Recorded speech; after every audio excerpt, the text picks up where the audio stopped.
사랑하는 주님, 감사합니다. 새로운 한 주간을 시작하는 오늘, 주님의 은혜로 시작할 수 있도록 인도해 주셔서 감사합니다.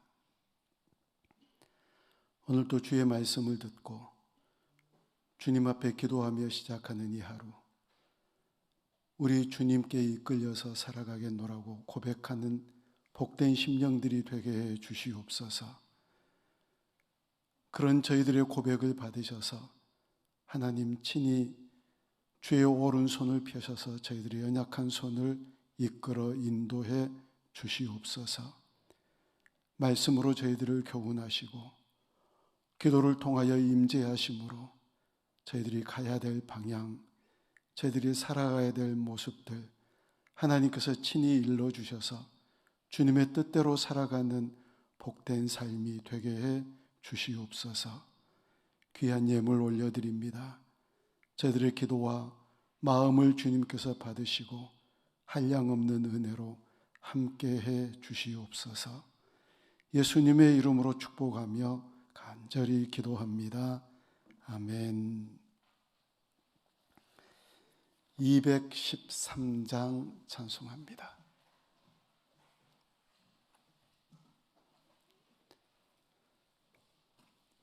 찬송가 213장입니다.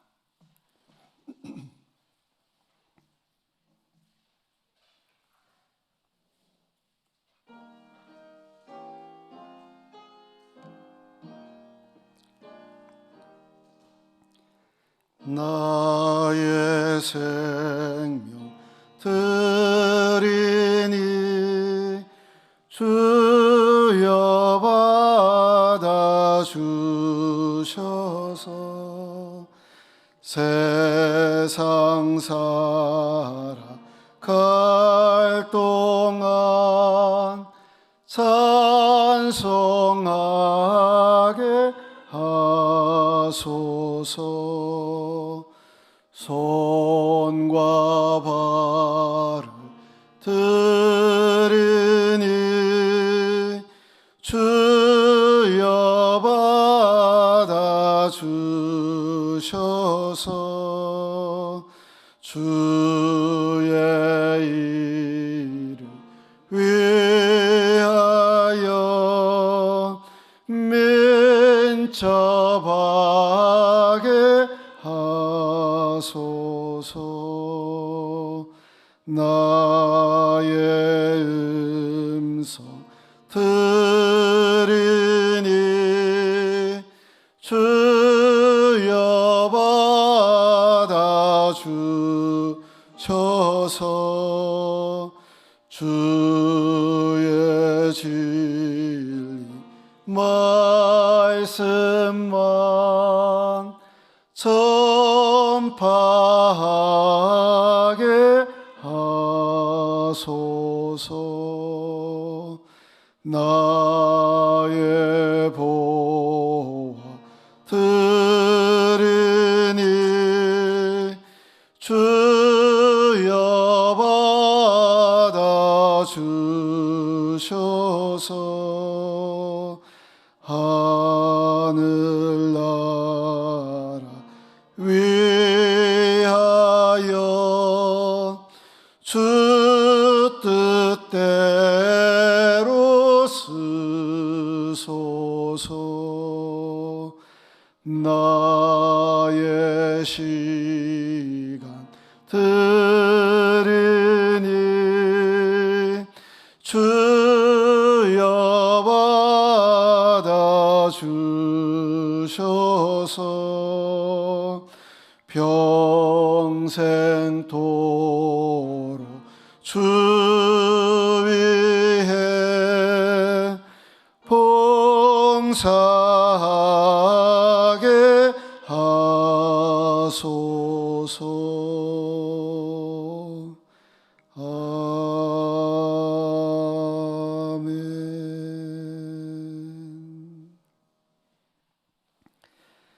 오늘 말씀은 사무엘상입니다. 룻기서 바로 다음이죠. 룻기서 다음에 사무엘상 1장 19절부터 28절까지 말씀입니다. 지난 시간까지 룻기서 살펴보았고요. 룻기서 바로 다음 사무엘상입니다. 상당한 시간 동안 사무엘상을 함께 볼 겁니다. 자, 표시를 해 놓으시고요. 사무엘상 1장 19절부터 28절 말씀까지 한 절씩 교독합니다. 그들이 아침에 일찍이 일어나 여호와 앞에 경배하고 돌아가 라마의 자기 집에 이르니라. 엘가나가 그의 아내 한나와 동침하매 여호와께서 그를 생각하신지라.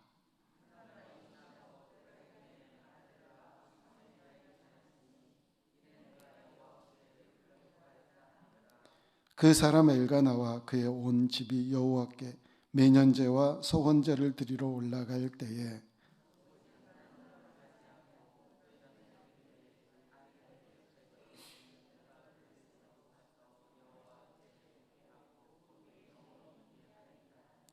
그의 남편 엘가나가 그에게 이르되 그대의 소견에 좋은 대로 하여 그를 젖되기까지 기다리라.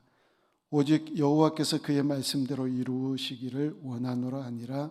이에 그 여자가 그의 이름 아들을 양육하며 그가 젖되기까지 기다리다가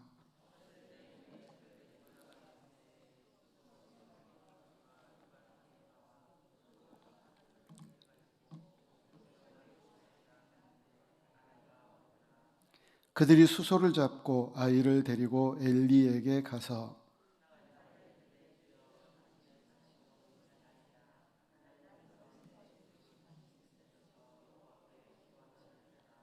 이 아이를 위하여 내가 기도하였더니 내가 구하여 기도한 바를 여호와께서 내게 허락하신지라.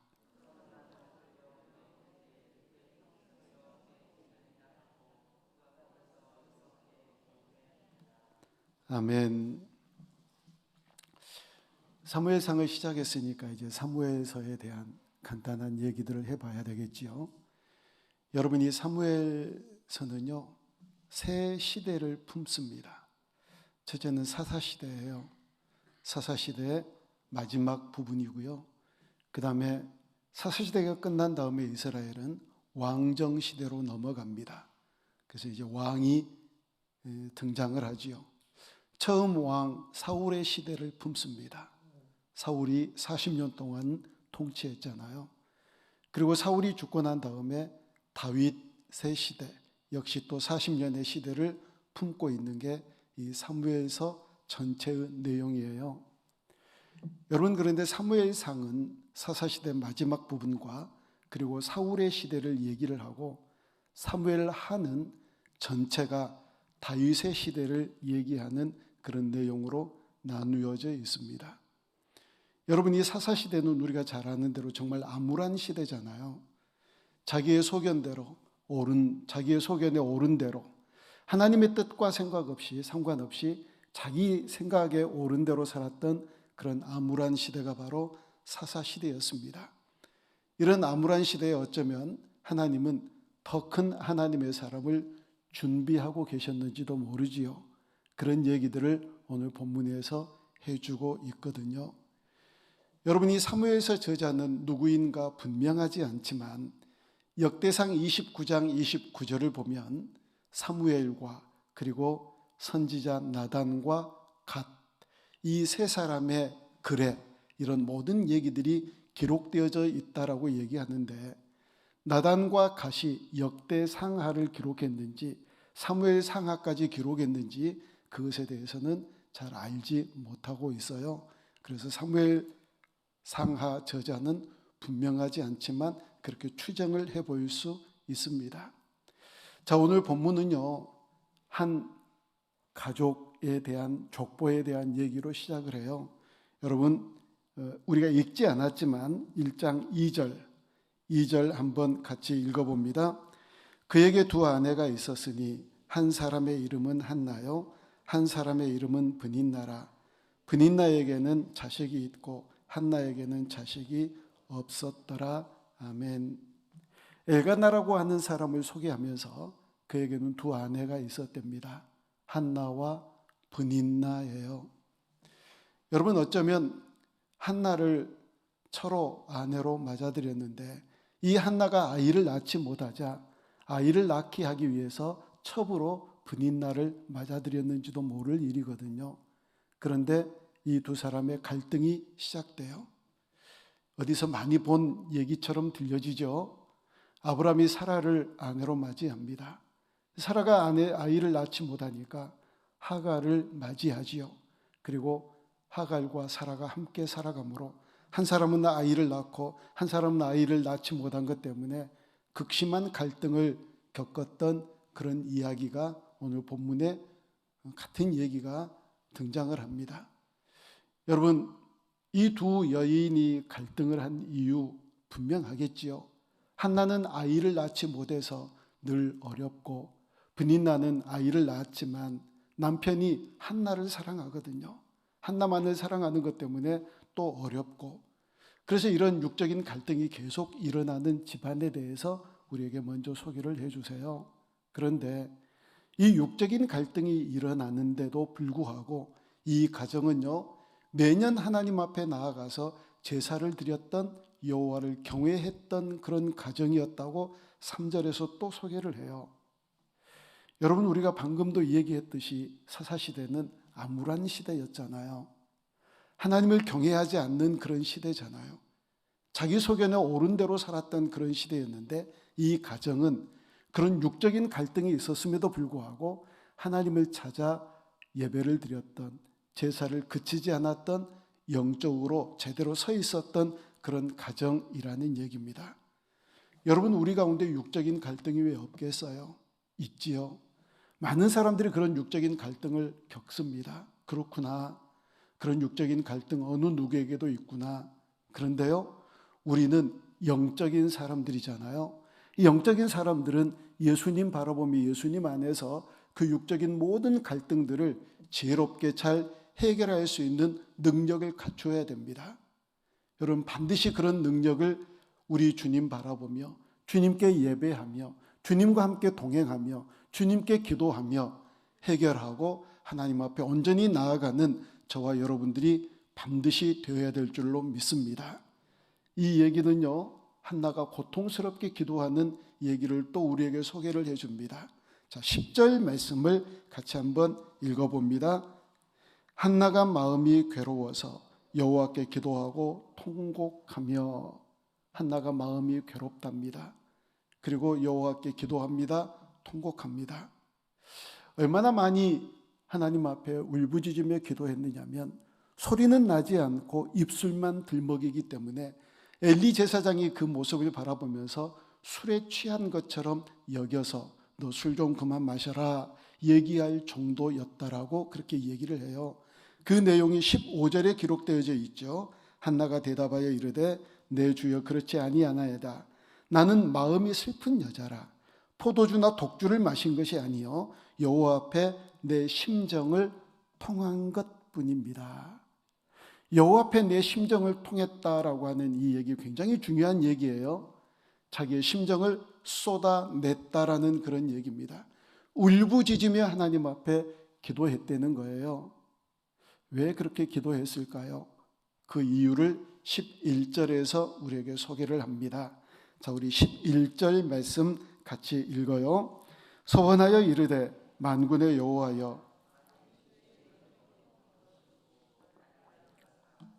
주의 여종을 잊지 아니하시고 주의 여종에게 아들을 주시면 내가 그의 평생에 그를 여호와께 드리고 삭도를 그의 머리에 대지 아니하겠나이다. 아멘.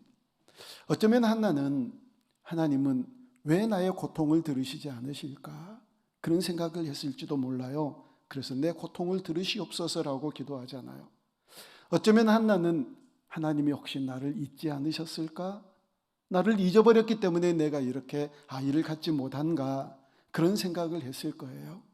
그래서 나를 잊지 않으셨다면 나를 기억하셔서 내 기도를 들어달라고 그렇게 간구합니다. 그런데요, 여러분 이 11절을 보면 이상하잖아요. 하나님 앞에 아이를 달라고 그렇게 간구하면서 그리고 하나님께 그 아이를 드리겠대요. 아니, 드릴 거면 왜 달라고 그러지요? 드릴 거면서요. 차라리 그냥 있는 게 좋잖아요. 어떤 나도 아이를 낳았다라고 하는 그런 체면치레, 많은 사람들에게 나는 불임한 여성이 아니다, 나도 아이를 낳았다라고 하는 것을 나타내기 위함일까요? 왜 한나는 그렇게 고통스러워하고 괴로워하며 아이를 달라고 그렇게 기도하면서 왜 그 아이를 바치겠다라고 그러느냐고요. 바칠 거면 왜 달라고 그렇게 기도하느냐는 겁니다. 한나가요, 이 아이를 갖지 못한 것 때문에 하나님의 심정을 알게 된다는 사실을 우리에게 알려주기 위함입니다. 한나야, 너 아이가 없어서 고통스러우냐? 너 아이가 없어서 괴로우냐? 나는 내 말씀을 전할 사람이 없어서 괴롭다, 고통스럽다. 정말 하나님을 떠난 그런 인생을 살아가기에 하나님께서 하나님의 사람을 보내지 않으셨던 그런 암울한 마지막 시대였거든요. 네가 아들이 없어서 고통스러운 것처럼 나는 내 말을 전할 하나님의 사람, 내 사람이 없어서 고통스럽다. 그래서 한나가 그 하나님의 심정을 알고, 제가 하나님의 그 말씀을 전할 하나님의 사람으로 내 아들을 드리겠습니다. 그래서 사무엘을 드리는 거예요. 여러분, 사무엘은 사사의 마지막 사사라고 얘기를 하고 처음 선지자라고 얘기를 합니다. 물론 모세도 선지자 노릇했지요. 많은 하나님의 사람들이 선지자 노릇했지만, 그러나 어떤 의미에서 공식적인 선지자, 최초의 선지자가 누구냐라고 얘기할 때 사무엘이었거든요. 그래서 사무엘이 최초의 선지자가 되는 겁니다. 한나가 그 아들을 그렇게 원했고 하나님께서 그 아들을 주셨고 그랬는데, 그 아들을 바로 바친 것은 하나님의 심정을 알아서 하나님의 뜻대로 살아가기 위하여, 여러분, 이 사무엘이 사울을 세우고 다윗을 세우고 정말 이스라엘을 그 암울한 사사시대에서 광명이 비치는 하나님의 시대로 변화시켰던 유명한, 그리고 아주 중요한 역할을 했던 그런 선지자가 바로 사무엘이었거든요. 그렇게 아이를 드려요. 그러니까 이 사건을 통하여서 하나님의 심정을 헤아리고 그리고 하나님의 뜻을 이루어 드리는 그런 중요한 역할을 했던 여인이 바로 한나였다는 사실입니다. 여러분, 토요일 날 말씀을 우리 함께 나누면서 그렇게 설교를 들었지요. 여러분, 오늘 본문 5절을 한번 들여다보실래요? 한나에게는 갑절을 주니 이는 그를 사랑함이라. 그러나 여호와께서 그에게 임신하지 못하게 하셨다. 임신하지 못하게 하셨다. 6절에서 또 얘기해요. 여호와께서 그에게 임신하지 못하게 하심으로 자꾸 하나님께서 그를 임신하지 못하게 했다라고 강조하지요. 그게 하나님께서 임신하지 못하게 하셨대요. 어떤 의미에서 불임의 시대라는 거예요. 어떤 생명도 낳지 못하는, 하나님의 뜻이 선포되지 못하는 그런 불임의 시대였는데, 자, 여러분, 그걸 한 장 뒤로 넘겨봅니다. 앞으로 넘겨볼까요? 앞으로 룻기서 4장 13절 말씀을 우리 한번 같이 읽어봅니다. 5절, 방금 읽은 이 5절과 어떻게 다른지 룻기서 4장 13절입니다. 시작. 이에 보아스가 룻을 맞이하여 아내로 삼고 그에게 들어갔더니 여호와께서 그에게 임신하게 하심으로 그가 아들을 낳은지라. 아멘. 이 룻기에서는요, 하나님이 임신하게 하세요. 그런데 사무엘상 5절에서는 1장 5절에서는 하나님이 임신하지 못하게 하세요. 이 불임의 시대에서 이 룻기로 넘어가서 하나님께서 또한 새로운 생명을 낳게 하시고, 우리가 토요일 날도 말씀을 살펴보았듯이 이 룻이 난 아들이 다윗의 할아버지인 오벳이잖아요. 그래서 다윗의 자손 예수 그리스도를 낳게 하는 그런 놀라운 역사들을 펼쳐 가신다는 얘기입니다. 이제 불임의 시대가 끝난다. 예수 그리스도를 통해서 다시 생명이 솟아나는 그런 시대가 올 것이다라고 그렇게 얘기를 해주는 겁니다. 그런데 정말 놀라운 것은 한나가 아이를 낳자 젖대기까지 기다렸다가 아이를 드려요. 여러분 같으면 어쩌시겠어요? 여러 가지 많은 변명거리들을 찾을 수 있지 않을까요? 제가 아이 하나밖에 없으니까 주신 김에 하나 더 주세요. 하나 더 주시면 그 다음에 사무엘을 올려드릴게요. 아니, 또 마음이 변할 수 있잖아요. 우리는 마음들이 많이 변하잖아요. 그렇게 드리겠노라고 해놓고 막상 하나님께서 주시니까 또 마음이 달라질 수도 있고, 지금 너무 어리니까 조금 더 철든 다음에 하나님 나라를 위해서 뭔가를 할 수 있는 그런 신앙이 잘 다져진 다음에 이런저런 다음에 이렇게 여러 가지 변명을 쏟아낼 수 있겠지만, 그러나 한나는 그대로 갖다 드려요. 젖되기를 기다렸다가 젖된 다음에, 그때는 분유가 없었거든요. 그래서 젖된 다음에 바로 하나님 앞에 드려요. 그리고 이렇게 하나님 앞에 드리겠다고 그럴 때 남편 엘가나가 어떻게 얘기를 하느냐면 23절 말씀을 우리 한번 읽어봅니다. 23절입니다. 시작. 그의 남편 엘가나가 그에게 이르되 그대의 소견에 좋은 대로 하여 그를 젖되기까지 기다리라. 그대의 소견에 좋은 대로, 또 어디에서 많이 들어본 얘기죠. 그대의 소견에 좋은 대로. 사사시대가 어떤 시대였나요? 그들의 소견에 옳은 대로. 그런데 옳은 대로와 좋은 대로, 이게 좀 바뀌어지지요. 여러분, 우리의 옳음이라는 게 어떤 것일까요? 우리의 옳음은 없어요.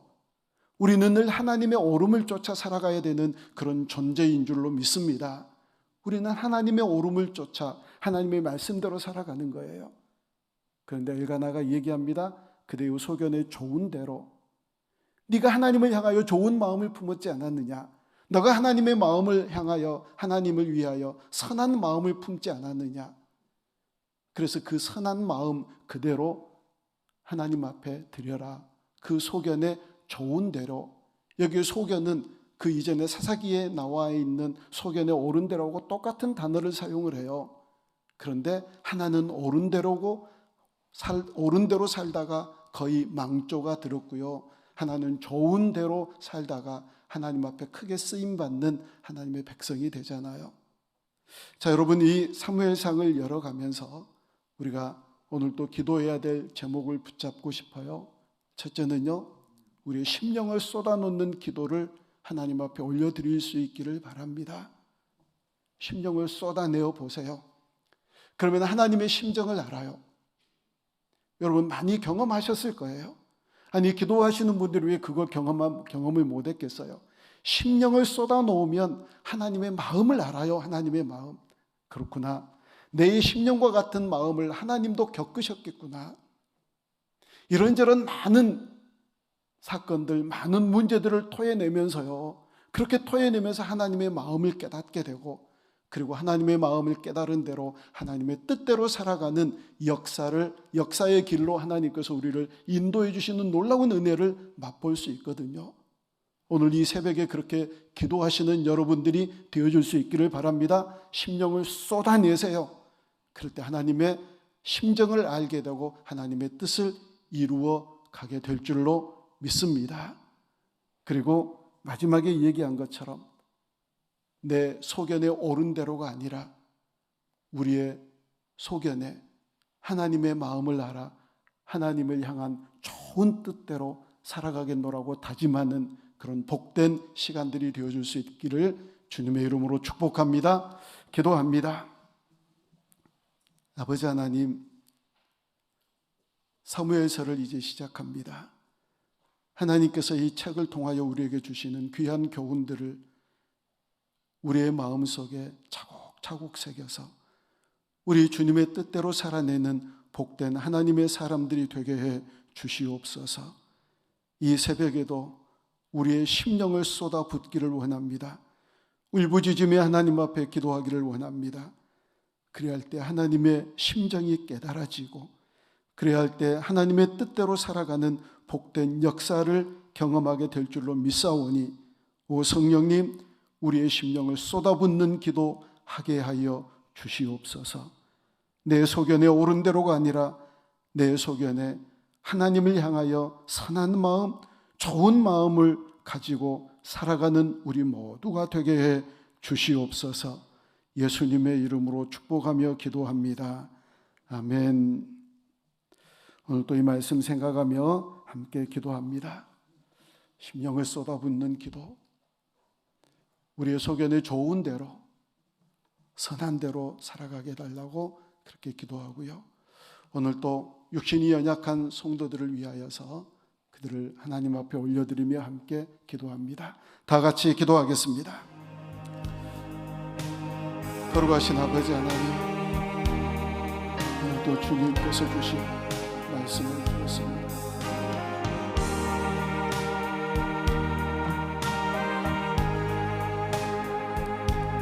아버지께서 알아주셔서 이 시간 한나의 기도가 우리 가운데도 있어지기를 원합니다.